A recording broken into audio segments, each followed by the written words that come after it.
میرے محترم دوستوں اور عزیز سامعین گرام، اللہ تبارک و تعالی نے اپنے بندوں پر بے شمار نعمتیں کی،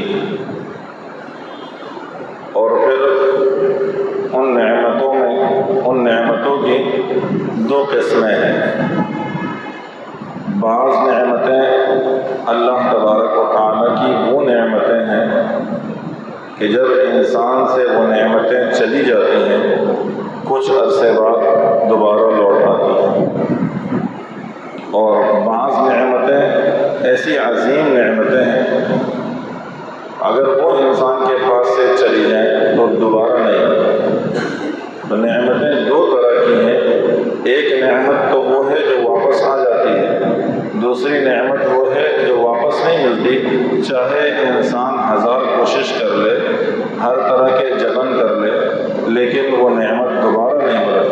مثال کے طور پہ اللہ تبارک و تعالی نے اسے ایک نعمت سے نوازا ہے، صحت انسان کی ایک نعمت ہے، اور کبھی ایسا ہوتا ہے کہ یہ نعمت چھن جاتی ہے، بیمار ہو جاتا ہے، لاغر ہو جاتا ہے، لیکن پھر جب اس کا علاج معالجہ ہوتا ہے، بیماری دوبارہ صحت سے تبدیل ہو جاتی ہے، یہ نعمت دوبارہ لوٹ کر انسان کے پاس آ جاتی ہے۔ لیکن بعض نعمت ایسی ہیں کہ جب وہ چلی جائے دوبارہ لوٹنا نہیں ہے۔ ان میں سے ایک نعمت انسان کی زندگی ہے۔ یہ زندگی اللہ تبارک و تعالی کی نعمتوں میں سے وہ نعمت ہے، جب یہ چلی گئی یا زندگی کا جو لمحہ انسان نے ضائع کر دیا، زندگی کا جو لمحہ انسان نے برباد کر دیا، اب وہ دوبارہ کبھی بھی نہیں لوٹ کر آئے گا۔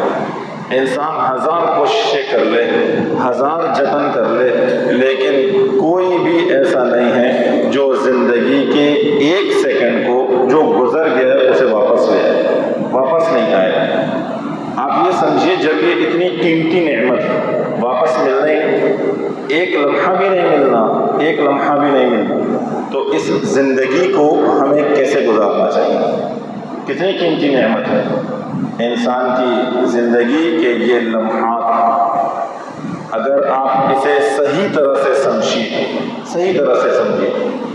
تو انسان کی زندگی کا ایک ایک لمحہ اتنا قیمتی ہے کہ یہ کروڑوں لمحات کو یا تو درست کر رہا ہے یا برباد کر رہا ہے۔ یہ لمحہ انسان کی زندگی کا ایک ایک لمحہ اس کے کروڑوں لمحات کو اچھا کر رہا ہے یا اس کے کروڑوں لمحات کو برباد کر رہا ہے۔ زندگی کا یہ لمحہ ملا تھا اللہ تبارک و تعالیٰ کو راضی کرنے کے لیے، اللہ کو منانے کے لیے، زندگی کے یہ لمحات ملے تھے جنت کو حاصل کرنے کے لیے۔ ان لمحات کو صحیح استعمال کر کے ہم اللہ تبارک و تعالیٰ کی رضا حاصل کر سکتے ہیں۔ ان لمحات کا صحیح استعمال کر کے اللہ کی نعمتوں میں سے عظیم نعمت جنت الفردوس کو حاصل کر سکتے ہیں، لیکن انہی لمحات کو برباد کر کے انسان اللہ کو ناراض کر دیتا ہے۔ انہی لمحات کو ضائع اور برباد کر کے انسان کیا کرتا ہے؟ جہنم کو خرید لیتا ہے۔ یہ اتنی قیمتی چیز ہے، دنیا کے اندر آپ نے بہت سارے علماء کا نام سنا، بڑے اکابر، بڑا کام کیا۔ انہوں نے کیسے کیا؟ میرے دوستو، انہوں نے اسی زندگی کے لمحے کو قیمتی بنا دیا۔ انہوں نے اپنے وقت کو ضائع نہیں کیا، انہوں نے اپنے وقت کو برباد نہیں کیا۔ آج ہماری زندگی کا بہت بڑا وقت ہم سے ضائع ہو رہا ہے، ہم سے برباد ہو رہا ہے۔ آج ہمارے جوان ان چیزوں پر لگ گئے جس کا کوئی حصول ہی نہیں ہے۔ آج اچھے سے اچھا، قابل سے قابل طالب علم، ذی استعداد طالب علم اینڈرائڈ کی نظر ہو گئی، موبائل نے اس کو برباد کر دیا ہے۔ اس کا گھنٹوں وقت موبائل پر ضائع ہو جاتا ہے، اسے خبر ہی نہیں، اسے پتہ ہی نہیں ہے، اسے کیا معلوم کہ یہ کتنی قیمتی چیز میں ضائع کر رہا ہوں، کتنی قیمتی زندگی کے یہ لمحے کتنے قیمتی تھے۔ جو لوگ دنیا کے اندر کامیاب ہوئے، جو آخرت میں کامیاب ہوئے، انہوں نے اپنی زندگی کے لمحات کو قیمتی بنا لیا، کامیاب ہو گئے، انہیں الگ سے زندگی نہیں ملی۔ آج آپ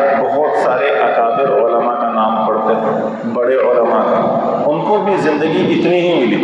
ان کی زندگی بھی یہی تھی، 60 سال 70 سال 80 سال یہی زندگی تھی، الگ سے زندگی نہیں ملی. ان کو ہزاروں سال کی زندگی میسر نہیں آئی، لیکن معاملہ کیا تھا، انہوں نے اسی زندگی کو قیمتی بنا. ان کا ایک ایک لمحہ دیکھ کر گزرتا تھا. انہیں معلوم تھا کہ یہ زندگی جو اللہ تبارک و تعالیٰ نے دی ہے یہ کسی مقصد کے تحت ہے. انہوں نے اپنے ان زندگی کے لمحات کو قیمتی بنایا، کامیاب ہو.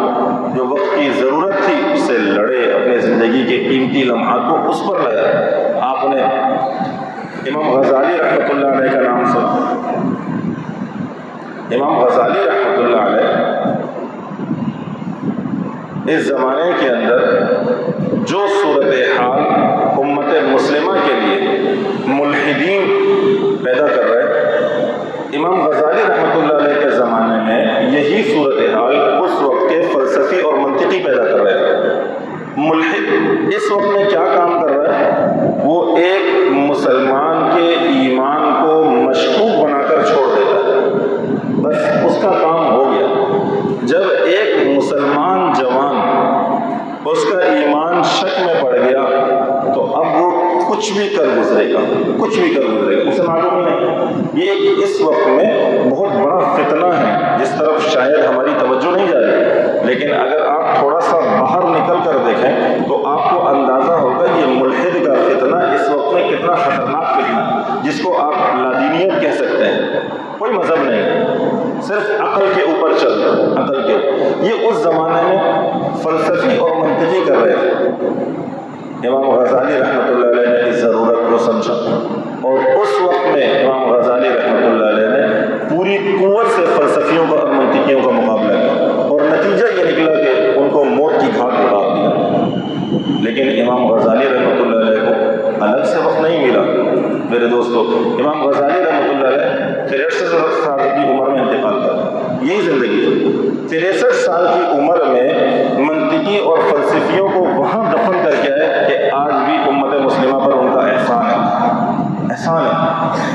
63 سال عمر جب زندگی کو قیمتی بنا لیا،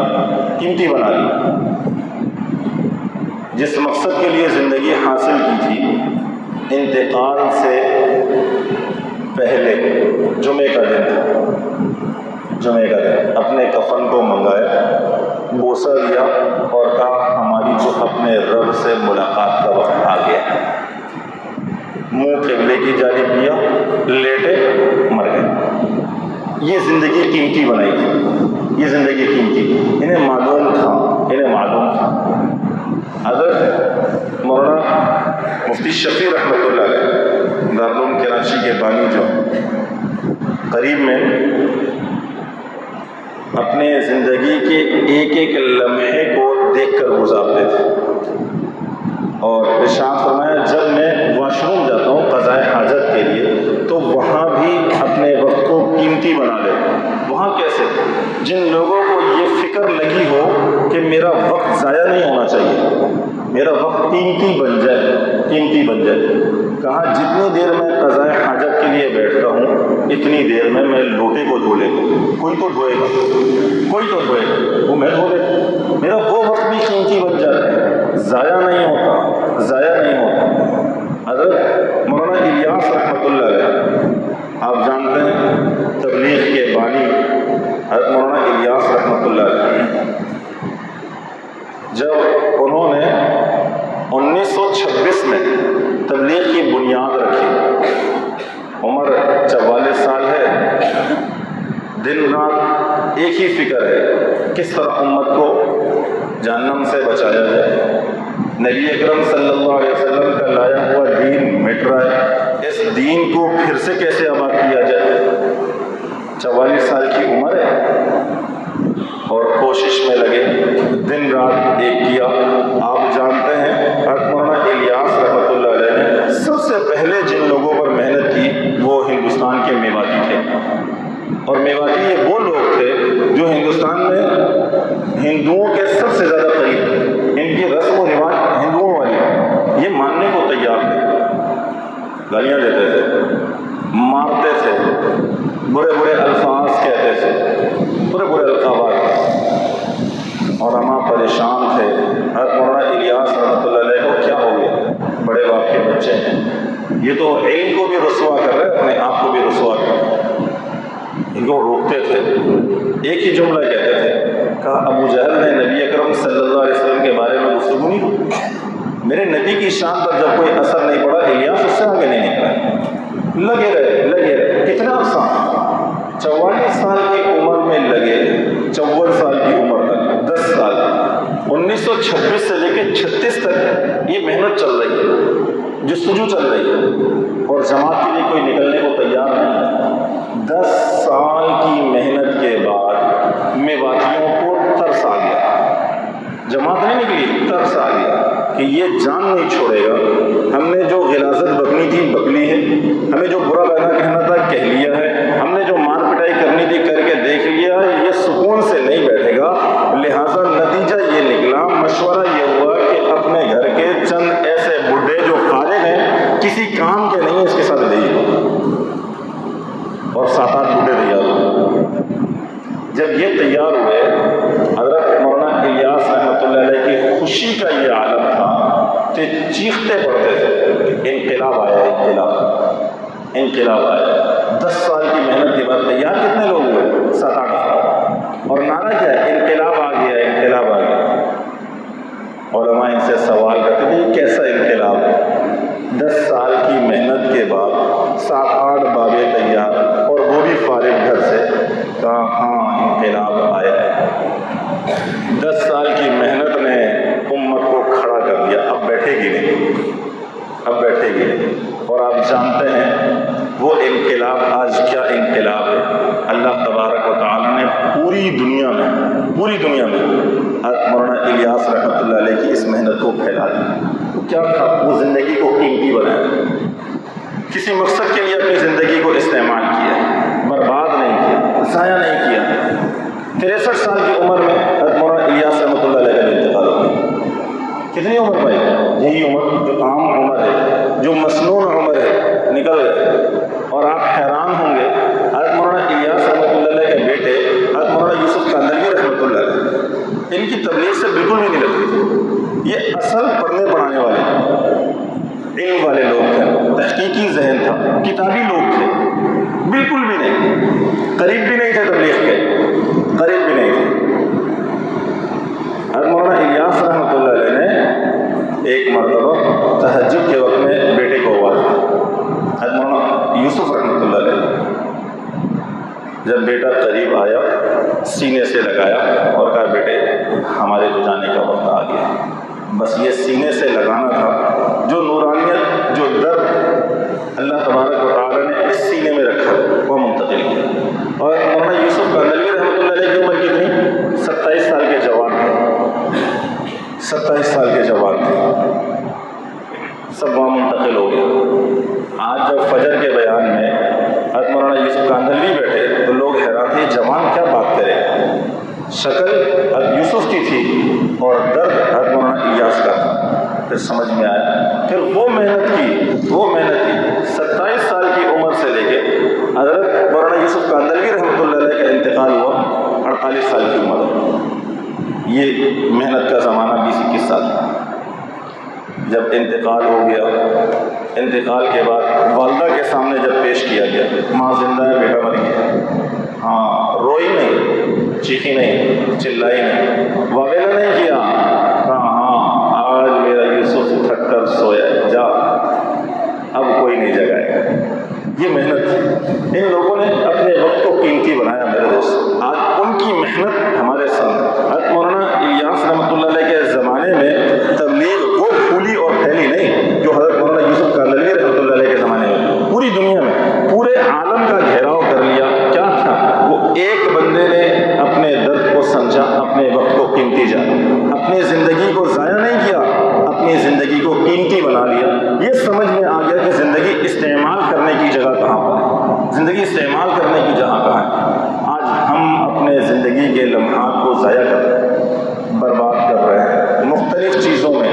آج اوقات ہم سے نکل رہے ہیں، ہمیں پرواہ نہیں ہے۔ اس کا تو ایک ایک لمحہ بڑا قیمتی ہے، ایک ایک لمحہ۔ یہ دی تو اللہ نے اس لیے تھی کہ ہم اللہ تبارک و تعالیٰ کو اس سے راضی کر لیں، راضی کر رہے ہیں. کیا لوگ تھے. حضرت سعید بن مسیب رحمۃ اللہ علیہ، ان کے بارے میں آتا ہے 40 سال تکبیر اولیٰ کے ساتھ نماز پڑھی. 40 سال. اور ان میں سے 20 سال ان کے ایسے تھے جس میں اذان سے پہلے مسجد میں موجود ہوتے تھے. 20 سال ایسے تھے. آج ہم ذرا اپنی زندگیوں کا جائزہ لیں. ہماری زندگی کہاں پر کھڑی ہوئی ہے؟ ہماری زندگی کہاں؟ کیا ہم اپنی زندگی کے لمحات کو قیمتی بنا رہے ہیں؟ میرے دوستو، زندگی کے لمحات قیمتی بنیں گے اس زندگی کو جس رب نے دی ہے اس کے راستے میں لگانے سے. اللہ کے راستے میں زندگی لگانا یہ زندگی کو قیمتی بنا دیتا. آج طلباء کرام جب اپنے گھروں سے چلتے ہیں، یہ گھر سے نہیں چلتے. اللہ کے رسول صلی اللہ علیہ وسلم نے ارشاد فرمایا جو شخص علم کے لیے نکلا اللہ تبارک و تعالیٰ اس کے لیے جنت کے راستوں کو آسان فرما دیتا ہے. یہ وقت قیمتی وقت ہے. یہ قیمتی وقت ہے جو اللہ کے راستے میں لگا. اللہ کے راستے میں لگا. وقت قیمتی بنے گا کب؟ جب ہم اسے اللہ تبارک و تعالیٰ کے بتائے ہوئے طریقے کے مطابق استعمال کریں گے. جب ہمارا وقت ذکر و اذکار میں لگے. آج ہم کتنا ذکر کرتے ہیں؟ کون سا وقت ہمارے ذکر کے لیے؟ کم از کم اتنا تو ہو سکتا ہے چلتے پھرتے اٹھتے بیٹھتے دفتر کے اندر موجود ملازمت کے درمیان زبان تو چل سکے. ہر وقت زبان پر اللہ کا ذکر ہو. دل میں اللہ تبارک و تعالیٰ کی ذات کا استحضار ہو. یہ بہت سارے گناہوں کو خود بخود چھڑوا دے گا. اللہ کا استحضار. میرے اللہ مجھے دیکھ رہے ہیں. میرے اللہ مجھے دیکھ رہے ہیں. کل اللہ کے سامنے میری پیشی ہے. بہت سارے گناہ انسان چھوڑتا چلا جائے. تھوڑا سا اس کا چسکا لگا کر تو دیکھیں. اللہ کی یاد کا چسکا بھی کیا چسکا ہے. اللہ کی عبادت کی لذت بھی کیا لذت ہے. ابھی اس پر بھی تو انسان سوچے، پھر اسے سمجھ میں آئے گا یہ کتنی بڑی قیمتی چیز ہے. آج کتنے دن ہم سے ایسے گزر جاتے ہیں کہ قرآن مقدس کو ہم کھولتے ہی نہیں. تلاوت ہی نہیں ہوتی. آج تو فرائض سے ہی رہ گئے. اللہ کو راضی کرنے کے لیے میرے دوستو اللہ نے یہ زندگی دی. فرائض کا اہتمام ہو، گناہوں سے اجتناب ہو. اپنی زندگی کو ذکر و اذکار میں لگایا جائے. اپنی زندگی کو علم نافع حاصل کرنے کے لیے لگایا جائے. یہ زندگی کے قیمتی لمحات ہیں. طلبا جو اپنا وقت علم دین کے لیے حاصل کر رہے ہیں، اللہ کی قسم یہ وقت برباد اور ضائع نہیں ہو رہا. یہ بڑا قیمتی وقت ہے. حضرت عبداللہ ابن عباس رضی اللہ تعالیٰ عنہ یہ فرماتے ہیں جب اللہ کے رسول صلی اللہ علیہ وسلم دنیا سے تشریف لے گئے تو میں نے ایک انصار صحابی سے کہا کہ پیارے صلی اللہ علیہ وسلم تو دنیا سے تشریف لے گئے، اس وقت پیارے صلی اللہ علیہ وسلم کے صحابہ کی کثیر تعداد موجود ہے. آؤ ہم چل کے ان سے علم دین حاصل کر لیتے ہیں. مسلسل صحابی نے جواب یہ دیا اتنے بڑے بڑے کبار صحابہ کی موجودگی میں مجھے آپ کو کون پوچھے گا؟ علم دین کا اصول کا میں نے ان کی یہ بات سنی اور انسنی کر دی. وہ اپنی جگہ پر رہے اور میں علم دین کے لیے چل پڑا. جہاں مجھے معلوم چلتا تھا کسی صحابی کے پاس کوئی حدیث موجود ہے، میں سفر کرتا تھا، میں ان کے پاس جاتا تھا، ان سے وہ حدیث لیتا تھا، یاد کرتا تھا. یہاں تک کہ بسا اوقات ایسا بھی رہا کہ میں جب گیا کسی صحابی کے گھر پر، ان کے آرام کا وقت تھا، قیلولے کا وقت تھا، میں نے اپنی چادر کی تکیہ بنائی اور لیٹ گیا، انتظام کرتا رہا. ہوا اور مٹی میرے بالوں کو بکھیر دیتے تھے، کپڑے میرے گرد آلود ہو جاتے تھے. وہ صحابی جب باہر نکل کر مجھے دیکھتے تھے تو حیران اور تعجب سے کہتے تھے کہ اللہ کے رسول صلی اللہ علیہ وسلم کے چچا صاحب آپ ادھر اس حالت. کہا میں حدیث لینے آیا تھا. کہا ہمیں جگہ دیتے.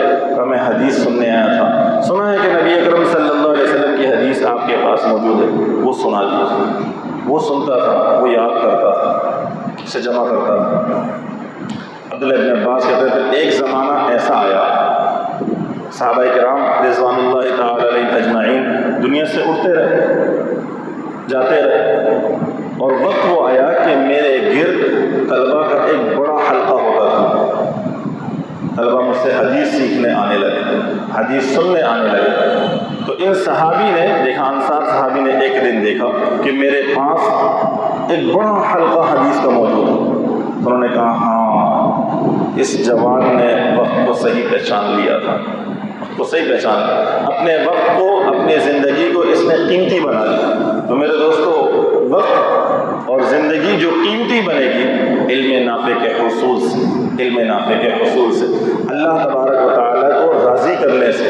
جو وقت گزر گیا گزر گیا، ہم میں سے ہر ایک نے اپنی زندگی کے کئی لمحات ضائع کر دیے، لیکن ابھی وقت موجود ہے، ابھی وقت موجود ہے۔ مرنے سے پہلے پہلے جو وقت میسر آ جائے اس وقت کو قیمتی بنا لیں، اس وقت کو قیمتی بنا لیں۔ آج کے بعد یہ عزم ہو کہ ہمارا وقت ضائع نہیں، ہم اپنے وقت کو برباد اور ضائع کر دیں، گھنٹوں لغویات اور فضولیات میں برباد کر دیں۔ آج کے بعد یہ عزم ہو، فرائض ہم سے نہیں رہیں گے، فرائض کے بعد ہم روزانہ کی بنیاد پر نوافل کا اہتمام کریں، روزانہ کی بنیاد پر ذکر و اذکار کا اہتمام ہو، روزانہ کی بنیاد پر مراقبہ ہوگا، روزانہ کی بنیاد پر قرآن مقدس کی تلاوت ہوگی۔ یہ روزانہ کا معمول بنائیں۔ ہم اپنے زندگی کے ایک لمحے کو